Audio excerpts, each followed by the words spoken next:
করবে, তার সাথে লড়াই করার জন্য যা করতে হয় আমি করব। তোমরা করবে তো?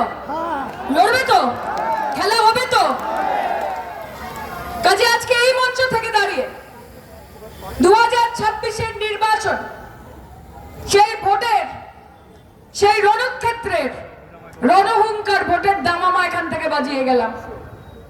অয়নকে বলবো, এখন থেকে নিয়ে শুরু করে রোজ কর্মসূচি করো। এই বাংলা বিরোধী বিজেপি, তাদের এর আগে স্লোগান ছিল আবকি বার 200 পার, আবকি বার 200 পার। গুয়াড়া হেরেছে, হারার পর এখন বলছে এবার আর আমরা নম্বর বলছি না, এবার নম্বর বলছি।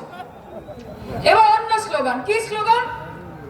বাঁচতে চাই বিজেপি তাই। ভাই নয়া কুছ কর লো यार, একটু ইন্টারেস্টিং কিছু বার করো। এত টাকা আছে, এত রিসোর্স আছে, দেশ বিদেশের লোকজনের সাথে যোগাযোগ আছে, বাঁচতে চাই বিজেপি তাই না, মরতে যদি চাও বিজেপিতে যাও। এইটা হচ্ছে নতুন।